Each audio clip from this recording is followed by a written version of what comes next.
నమస్తే. ఇన్నాళ్ళు నన్ను సపోర్ట్ చేస్తూ, ఎంకరేజ్ చేస్తూ మీ ప్రేమని నాకు అందిస్తున్న ప్రతి ఒక్కరికి కృతజ్ఞతలు.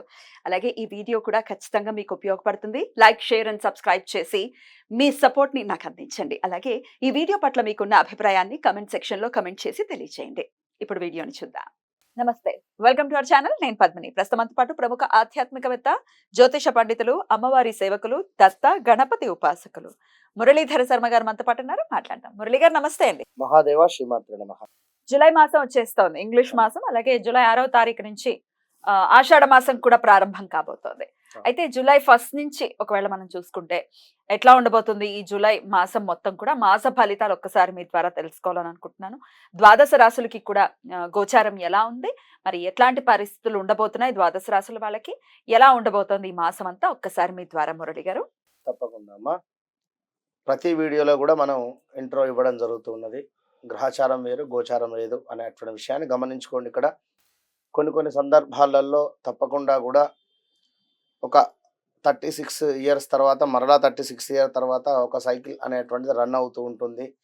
జాతకరీత్యా 100కు 100% మీరు పుట్టినటువంటి సమయానికి ఏదైతే ఒక లగ్నం ఏర్పడుతుందో ఆ దశ, అంతర్దశ, అదేవిధంగా భుక్తి అనేటువంటిది 100కు 95% మనకు సహకరిస్తే ఈ యొక్క ఆఫ్టర్ 40 ఇయర్స్ తర్వాత ఈ యొక్క నామకరణం ఏదైతే ఉంటుందో దాన్ని బట్టి కూడా చూసుకునేటువంటి పరిస్థితి ఉంటుంది అనేటువంటి విషయాన్ని ఖచ్చితంగా అవును గమనించుకోండి. ఎందుకు అంటే మా జాతకం, మా యొక్క రాశి బాగుంది అయినా మాకు కలిసి రావటం లేదు అంటే అప్పుడు ఇప్పుడు మనం చెప్పినటువంటి విషయాన్ని పరిగణనలోకి తీసుకొని మరి మీరు పుట్టినటువంటి సమయంలో ఏ విధమైనటువంటి లగ్నం ఏర్పడింది, ఆ యొక్క లగ్న అధిపతి అష్టమాధిపతితో కలిసి ఉన్నాడా, మరి లేదా నీచబడి ఉన్నాడా, మరి ప్రజెంట్గా నడుస్తున్నటువంటి దశ అదే ఉందా, ఇలా ఒకసారి క్షుణ్ణంగా చూసుకున్నట్టయితే మంచి ఫలితం ఉంటుంది. ఇక్కడ సంతానం కోసం ఎదురు చూస్తూ ఉండేటువంటి వారు ఉదాహరణకు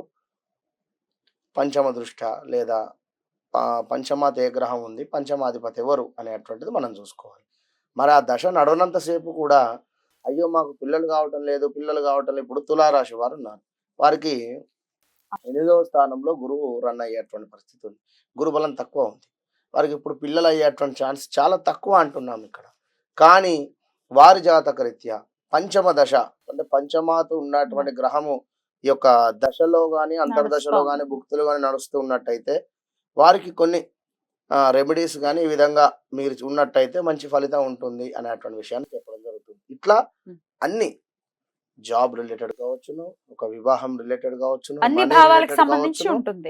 మనీ రిలేటెడ్ కావచ్చును, కోర్టు కేసులు కావచ్చును. కోర్టు కేసులు దేనికైతవి? 8వ భావంలో చంద్రుడు కావచ్చును, లేదా కుజుడు కావచ్చును. ఇట్లా కొన్ని గ్రహాలు ఉండడం చేత మీ జాతకరీత్యా ఇబ్బందులు ఉంటాయి. లేదా మీ ల్యాండ్ కబ్జాకు గురైంది అనుకుందాం. ఏది ఏమైనప్పటికీ కూడా మీ యొక్క డేట్ ఆఫ్ బర్త్, పుట్టిన సమయము బట్టి దశలు, అంతర్దశలు, భుక్తిని ఒకసారి చూసుకొని ముందుకు వెళ్ళినట్టయితే మంచి ఫలితం ఉంటుంది. మరి యొక్క ఆషాఢ మాసానికి సంబంధించి మరి యొక్క జూలై 1వ తారీఖు నుండి 30వ తారీఖు వరకు కూడా మరి యొక్క ద్వాదశ రాశులు ఏ విధంగా ఉండబోతున్నాయి అనేటువంటి విషయాన్ని యొక్క వీడియోలో క్షుణ్ణంగా కూడా తెలుసుకుందాం. మరి మకర రాశి వారికి జూలై మాసం ఎలా ఉండబోతోంది మురళి గారు? అమ్మ, మకర రాశి వారికి ఈ యొక్క జూలై నెలలో ఆషాఢ మాసంలో ఎలా ఉండబోతుంది అనేటువంటి విషయాన్ని చూసుకున్నట్టయితే వీరికి గురువు వల్ల ఎవరైతే మకర రాశి వారు ఉన్నారో వీరికి అద్భుతమైనటువంటి ఫలితాలు ఉన్నాయి. విద్యా ఉద్యోగాలలో చక్కటి లాభాలు, ప్రతి పని యందు కూడా చక్కటి విజయము, సుఖవంతమైనటువంటి జీవితాన్ని గడిపేటువంటి పరిస్థితి. విదేశీ ప్రయాణాలు ఎవరైతే చేస్తామని అనుకుంటున్నారో వారికి నెలలో తప్పకుండా అయ్యేటువంటి పరిస్థితి. ధనధాన్య లాభాలు, ఇంటి యందు ఆరోగ్యము, సంఘమునందు గౌరవము, మితిమీరిన ఆత్మవిశ్వాసము వల్ల బంధుమిత్రులతో కాస్త గొడవలు, వాహన సౌఖ్యము, కొన్ని స్థిరాస్తులు కూడబెట్టుట, అదేవిధంగా ప్రయత్నపూర్వకంగా చేసినటువంటి పనులు ఏవైతే ఉన్నాయో అవి నెరవేరుటచే ఎంతో ఆనందకరమైనటువంటి వాతావరణాన్ని ఈ నెలలో మీరు పొందుతూ ఉన్నారు.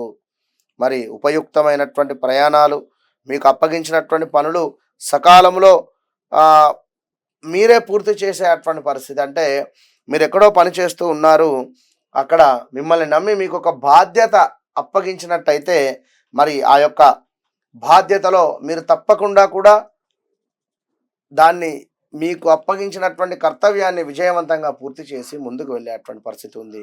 కానీ ఒకటి గుర్తుంచుకోండి, శని వల్ల మాత్రము చాలా అంటే జాగ్రత్తగా ఉండాలి. శని వలన కాస్త ఇబ్బందికరమైనటువంటి వాతావరణం అయితే ఉన్నది. మరి ప్రయాణాలలో నూతన వ్యక్తులతో పరిచయాలు కలుగుతూ ఉన్నాయి. దయాదులతో స్థిరాస్తి వివాదాలు కొలిక్కి వచ్చేటువంటి పరిస్థితి, ఊరట పొందుతూ ఉన్నారు. గృహమున ఒక సంఘటన ఆశ్చర్యాన్ని కలగవేస్తుంది. కుటుంబ సభ్యుల యొక్క సహాయ సహకారాలు, కొన్ని పనులు పూర్తి చేస్తారు. వారి సహాయ సహకారాలతో ఏదైతే అనుకుంటూ ఉన్నారో అందులో నుండి కొన్ని పనులు పూర్తి చేసుకునేటువంటి పరిస్థితి గోచరిస్తూ ఉంది. మరి ఇంకా సంతాన విద్యా విషయాలలో శుభవార్తలు వింటూ ఉన్నారు. నిరుద్యోగులకు నూతన అవకాశాలు, ఎవరైతే ఉద్యోగ ప్రయత్నాలలో ఉన్నారో వారికి చక్కటి ఉద్యోగం లభించేటువంటి పరిస్థితి కూడా గోచరిస్తూ ఉంది. మరి వృత్తి వ్యాపారాలు ఆశించిన రీతిలో సాగుతూ ఉన్నాయి. ఉద్యోగస్తులు అధికారుల ఆదరణ పొందుతారు. అన్ని రంగాల వారికి దీర్ఘకాలిక రుణ సమస్యలు నుండి బయటపడేటువంటి పరిస్థితి. వారం ఈ యొక్క నెల మధ్యలో ధనపరంగా ఇబ్బందులు పొందుతూ ఉన్నారు. ధనపరంగా ఇబ్బందులు అయితే ఉన్నాయి. ఆరోగ్య విషయాలలో కొంత అప్రమత్తంగా వ్యవహరించాలి. మరి ఈ యొక్క మకర రాశి వారికి ఏమిటి అంటే శని వక్రం తిరిగేటువంటి పరిస్థితి ఉన్నది మనకు ఈ యొక్క జూన్ 29 నుండి. మరి జూన్ 29, 30 నుండి వక్రం వస్తే జూలైలోనే మీకు రిజల్ట్ ఉంటుంది. అంటే మీ లగ్నాన్ని చూస్తూ ఉన్నాడు ఇక్కడ. కనుక మీ లగ్నాన్ని చూడడం చేత ఎవరైతే మకర రాశి వారు ఉన్నారో హెల్త్ సంబంధిత విషయాలు ఇబ్బందికరంగా మారబోతూ ఉన్నాయి. దీర్ఘకాలికమైనటువంటి కోపము అధికంగా ఉండేటువంటి పరిస్థితి ఉంది. మరి గురువు మీకు పంచమాత్ ఉన్నాడు కనుక కొంత మీరు మెచ్యూరిటీ మైండ్తో ముందుకు వెళ్ళండి. ఇప్పుడు ఏలినాటి శనిలో ఏదో పైనుండి రాళ్ళు పడడం కావచ్చును, లేదా బండి మీద నుండి కింద పడడం కావచ్చును. పైనుండి రాళ్ళు అంటే మీరు ఎక్కడో అపార్ట్మెంట్లో ఉంటున్నారు, ఎవరో పిల్లవాళ్ళు పైనుండి కింద ఒక రాయి వేయడమా, లేదా ఇంకేదో అందరికీ జరగదు. ఏలినాటి శనిలో ఉండేటువంటి వారికి మాత్రమే ఈ విధమైనటువంటి ఇబ్బందులు, జారి పడడం కావచ్చును. మామూలుగా రోజు నడిచేటువంటి మెట్లే అయినప్పటికీ కూడా మీకు కాలు బెనికేటువంటి పరిస్థితి ఉంటుంది. విన్నరా? ఇలా రోజు నడిపే బండే మీది అయినా జారి అడ్డం పడేటువంటి పరిస్థితి ఉంటుంది. రోజు ఇంట్లో ఉండేటువంటి మీ భార్యతో కూడా గొడవలు ఏర్పడేటువంటి పరిస్థితి ఉంటుంది. కనుక జాగ్రత్తగా ఉండండి. మరలా మీ లగ్నాన్ని విడిచి వెళ్ళినటువంటి శని భగవానుడు అక్కడి నుండి ఒకసారిగా 130 రోజులు మీ లగ్నాన్ని చూడడం చేత కొంత ఇబ్బందికరమైనటువంటి వాతావరణాలు అయితే ఉంటాయి. అది మీరు దాన్ని అధిగమించి ముందుకు వెళ్ళాలి అని చెప్పి మనస్ఫూర్తిగా కూడా కోరుకోవడం జరుగుతూ ఉన్నది. ఆదిత్య హృదయం కావచ్చును. అదేవిధంగా గృహంలో రావి చెట్టు వద్ద ప్రతి శనివారం కూడా మీరు నువ్వుల నూనెతో దీపారాధన చేసినట్టయితే మంచి ఫలితం ఉంటుంది. All the best. చాలా చక్కగా వివరించారు. చెప్పినటువంటి జాగ్రత్తలు తీసుకుంటూ ఈ మాసం అంతా కూడా పీస్ఫుల్ గా వెళ్ళాలి మకర రాశి వారికి అని కోరుకుంటూ ఇక నెక్స్ట్ ఎపిసోడ్ లో కుంభరాశి గురించి మాట్లాడుకుందాం. నమస్కారం. మహాదేవ్.